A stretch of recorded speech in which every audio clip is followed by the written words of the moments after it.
Berangkatlah dari Bandung jam 12 malam dengan sebuah kendaraan Kijang. Yang pegang sendiri sebelah kanan saya adalah Dr. Cornelis. Selama hidup saya memegang agama Nasrani, saya belum pernah mendengarkan adzan subuh. Adzan duhur, asar, maghrib dan isya saya tahu. Kalau adzan subuh kuping saya belum pernah mendengarkan, karena saya belum pernah bangun sesubuh itu. Begitu nyampe di Jakarta di Kampung Prapanca, bertepatan dengan berkumandangnya adzan subuh.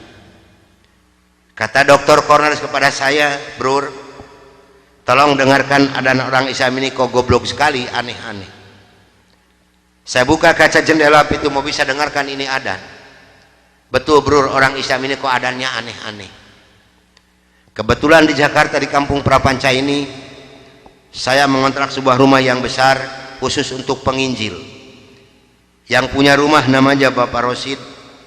Beliau adalah seorang sarjana agama Islam yang mengajar sekolah dasar negeri.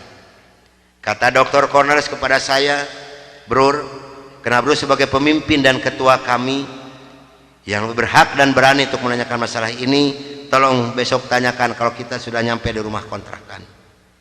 Oke, besok akan saya tanyakan. Begitu saya nyampe di rumah kontrakan, kendaraan saya masukkan ke dalam garasi dan sebagian barang-barang diturunkan. Kira-kira jam 7 pagi Pak Rosid ini keluar dari rumahnya mau mengajar, karena kebetulan rumah yang saya kontrak dengan rumah beliau bersebelahan, hanya terhalang oleh satu jalan yang kecil. Begitu saya lihat beliau sedang menyalakan sepeda motornya, saya memberanikan diri menghampiri dan menyapa beliau. Kata saya, "Selamat pagi Pak." "Oh selamat pagi Bapak Pendeta, kapan datang dan apa kabar?" "Baik Pak, dan baru saja saya tiba." Ngobrol punya ngobrol. Akhirnya saya memberanikan diri kepada beliau menanyakan tentang ajaran agama Islam. "Pak, apakah boleh saya bertanya kepada Bapak tentang ajaran agama Islam?" Dengan senyuman yang manis, muka yang cerah, beliau memberikan jawaban kepada saya. "Silahkan Bapak Pendeta." Dengan senang hati dan kedua tangan saya terbuka, insya Allah apa yang akan Bapak Pendeta tanyakan akan saya jawab. Mari Bapak Pendeta kita ke dalam rumah, jangan ngobrol di luar, lebih luasa kita ngobrol di dalam rumah. Saya dibawa masuk ke dalam rumah beliau, sehingga beliau ini berani mengorbankan tugas negaranya, tidak jadi mengajar karena ngobrol dengan saya sampai jam 3 sore. Yang pertama sekali saya tanyakan kepada beliau adalah tentang azan. "Pak, kenapa orang Islam ini kok adzannya aneh-aneh?" "Aneh-aneh bagaimana Bapak Pendeta?" "Tadi begitu saya masuk sini, terdengarlah suara adzan yang asing di kuping saya, ada kata-kata aso. Aso apalah saya tidak tahu Pak." "Oh betul Bapak Pendeta, itu adzan subuh pakai as-sholatu khairum minan naum."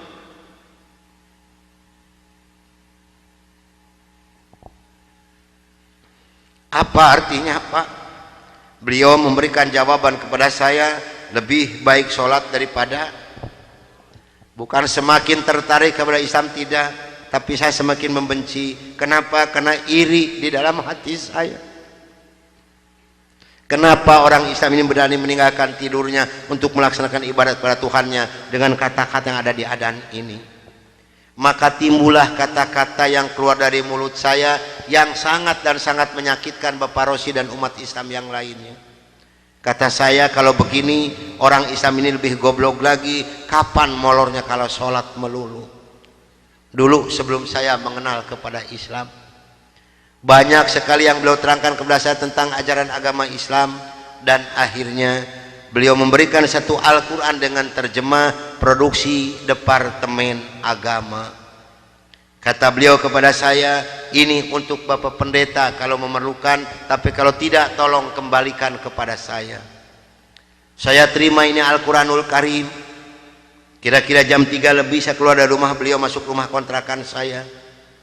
Begitu saya nyampe di rumah kontrakan, saya langsung ditegur oleh rekan-rekan saya, termasuk oleh Dr. Cornelis dan Dr. Johan. "Dari mana Bro, kok dari pagi sampai sore begini baru pulang? Sedangkan jam 4 sore ini Bro harus memimpin kami untuk membawa umat Islam yang ada di kampung Prapanca ini. Maka saya katakan kepada rekan saya bahwa saya sudah menanyakan tentang azan dan saya diberikan satu Al-Quran ini. Ini ditertawakan semua oleh rekan saya. Seharusnya sore itu saya memimpin penginjilan, entah kenapa saya ini malas sama sekali untuk melaksanakan tugas. Mungkin ini sudah jalan dari Allah Subhanahu wa taala. Maka saya punya tugas, saya serahkan kepada Dr. Cornelius dan Dr. Johan. Bro, tolong pimpin misi kita ini, tolong pimpin penginjilan kita ini, bawa umat Islam sebanyak-banyak yang ada di kampung Prapanca ini, dan ini dananya 16 juta, tolong bagikan kepada mereka. Pakaian, beras, indomie, susu, gula pasir, dan kebutuhan hidup sehari-hari yang sudah tersedia di dalam kendaraan, silahkan bro bagikan, harus tepat pada sasaran. Berangkatlah rekan saya 14 ini menjajakan agama door to door dengan bermodalkan uang 16 juta, pakaian dan kebutuhan hidup sehari-hari. Saya hanya di rumah sendiri sambil melihat-lihat luarnya Al-Quran karena saya belum hafal huruf Arab, yang saya baca hanya terjemahnya saja. Begitu saya akan membuka Al-Quran, terlebih dahulu saya berdoa dulu pada Tuhan saya yang saya yakini dulu. Bapa di dalam surga, dalam nama Tuhan Yesus Kristus, saya datang di bawah kakimu Tuhan. Saya mohon petunjuk dan pertolongan daripadamu Tuhan. Tolong celikan mata hati saya dan bukakan mulut saya. Tolong celikan mata penglihatan saya dan bukakan alat pendengaran saya. Saya akan membaca kitabnya orang-orang kafir. Tapi semakin saya berdoa pada Tuhan saya,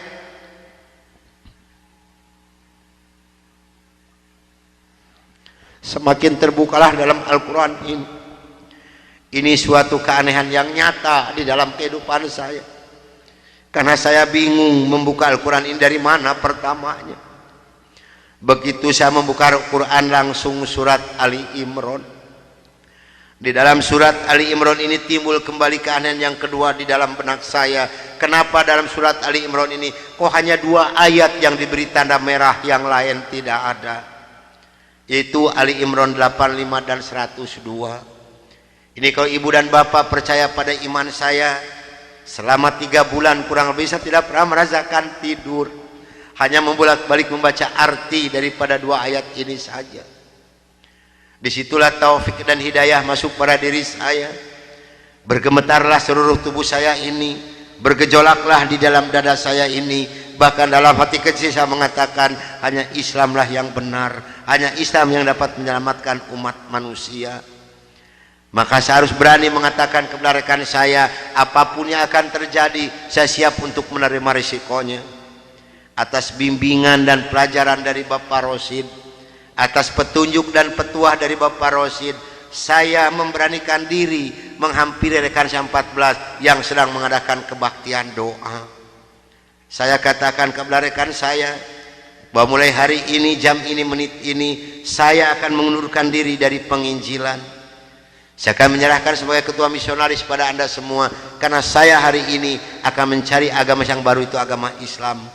Karena hanya Islam yang benar, hanya Islam yang dapat menyelamatkan umat manusia. Agama yang kita pegang sama-sama tidak bisa menyelamatkan kita semua. Namun apa daya yang saya terima dari mereka, maaf, saya bukan mau dikasihani oleh ibu dan bapak, tidak. Yang mengasihani saya adalah Allah Subhanahu wa taala. Saya bukan seorang tentara, saya bukan seorang polisi, tapi merasakan panasnya peluru di kaki kiri saya dan di dada sebelah kanan saya ini. Besi yang lebarnya 6 cm yang dibakar merah membara, yang dipukulkan ke pipi saya tahan dengan tangan kiri saya. Demi Allah, besi panas nempelah di tangan kiri saya. Lalu saya ditengkurapkan, kepala saya diinjak oleh 3 orang, tangan saya, kaki saya kiri kanan dipegang dan diikat oleh mereka. Lalu punggung saya dipukuli oleh Dr. Johan pakai kursi rotan. 13 tulang punggungnya patah untuk mengenal Islam. Kalau menurut logika manusia, saya ini harus sudah meninggal dunia. Tapi Allah Maha di atas Maha Allah mempunyai rencana lain untuk saya. Atas izin dan karunia Allah yang diberikan kepada saya bisa lolos dari pembunuhan rekan-rekan saya.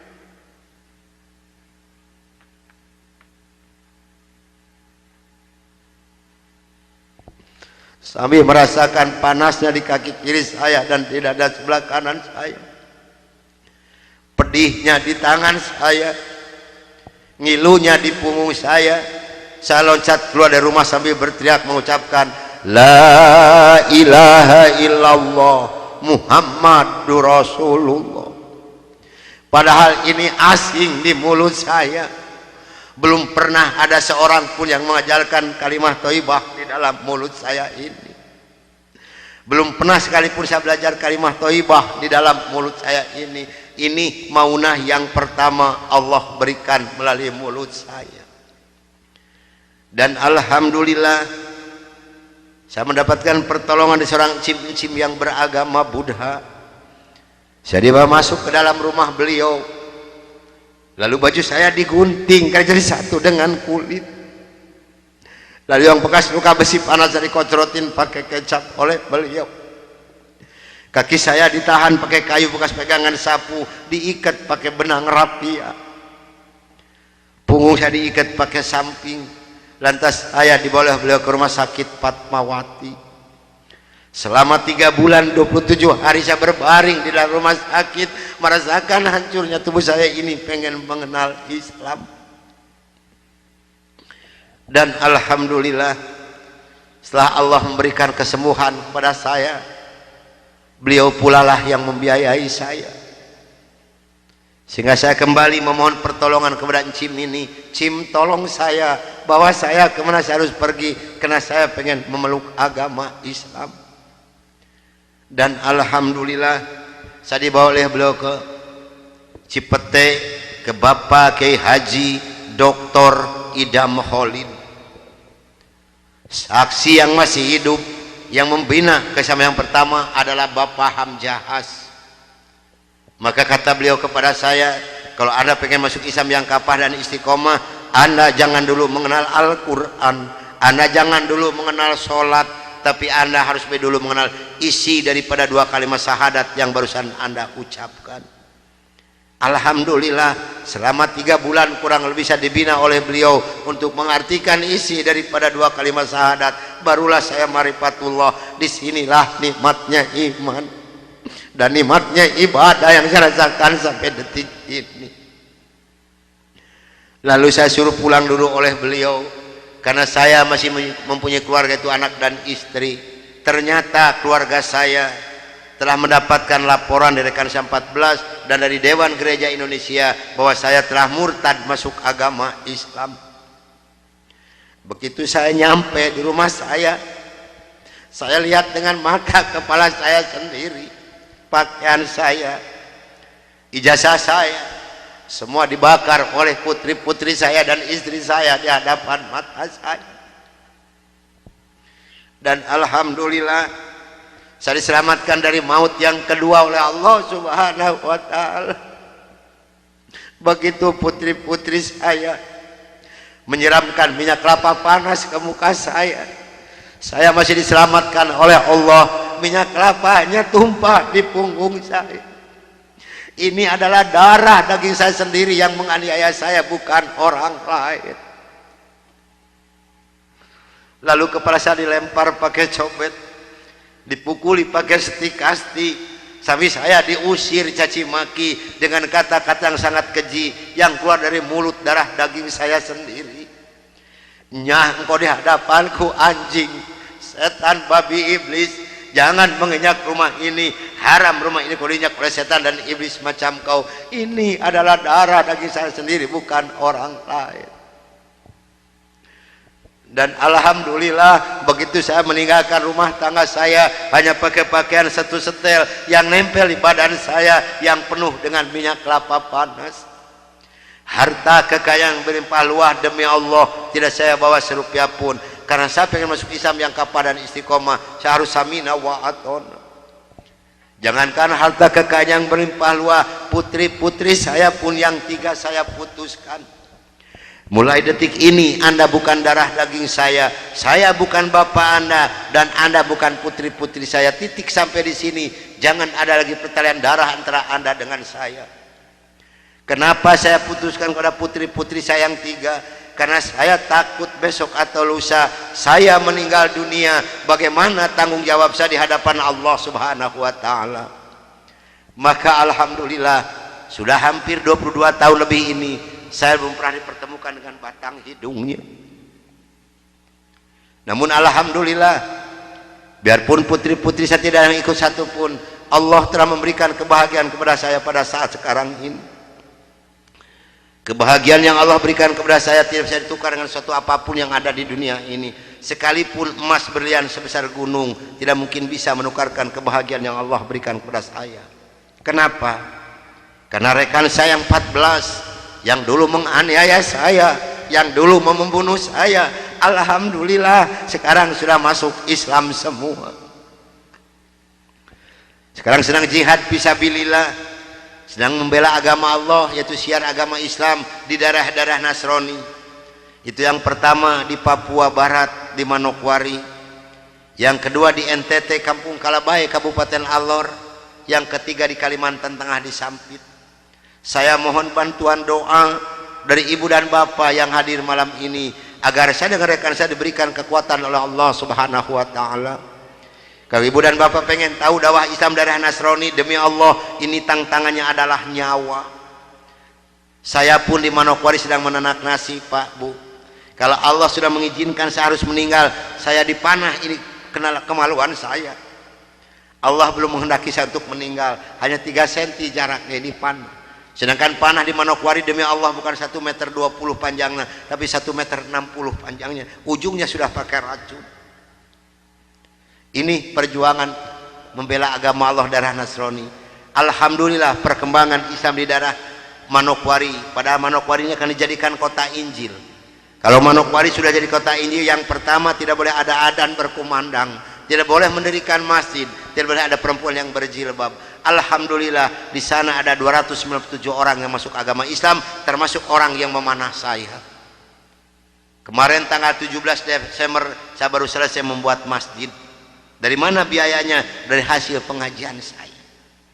Saya mohon bantuan doa, karena kadang-kadang rekan saya di sana, Pak, maaf, 10 hari lebih tidak pernah ketemu nasi. Yang dimakan oleh rekan saya singkong direbus, yang penting terganjal perut, karena sulit mencari dana untuk dakwah di Islam ini.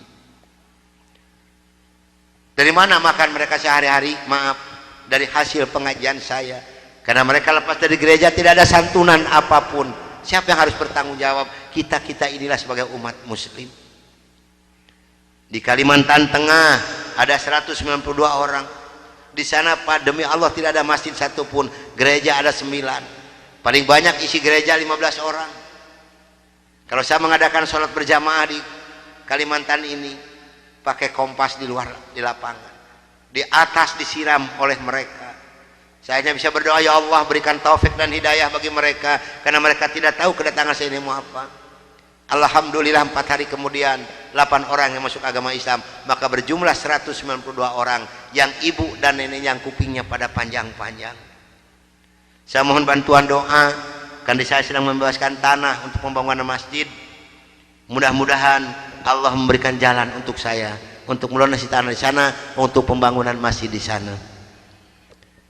Nah, hadirin ikhwatul iman rahimakumullah yang hadir malam ini, barangkali, tapi sebenarnya saya mohon maaf yang sebesar-besarnya, barangkali ibu dan bapak mau ikut berjuang membela agama Allah, menyisihkan sedikit rezeki untuk pembebasan tanah di Kalimantan ini, insya Allah hubungi saya. Tapi yang penting adalah doa, karena doa lebih dulu nyampe di hadapan Allah Subhanahu wa taala. Nah, hadirin ikhwatul iman rahimakumullah, itulah mungkin tausiah saya yang saya bisa sampaikan malam ini. Mudah-mudahan ada manfaat guna untuk ibu dan bapak. Dan mudah-mudahan yang hadir malam ini kelak di yaumul qiyamah mendapatkan syafaatul ujma dari Kangjeng Nabi besar Muhammad Rasulullah sallallahu alaihi wasallam. Dan mudah-mudahan kita dipertemukan Allah bukan hanya sampai di sini saja, tapi sampai yaumul jaza kita dipertemukan kembali oleh Allah Subhanahu wa taala. Akhirul kalam, wabillahi taufiq wal hidayah. Wassalamualaikum warahmatullahi wabarakatuh.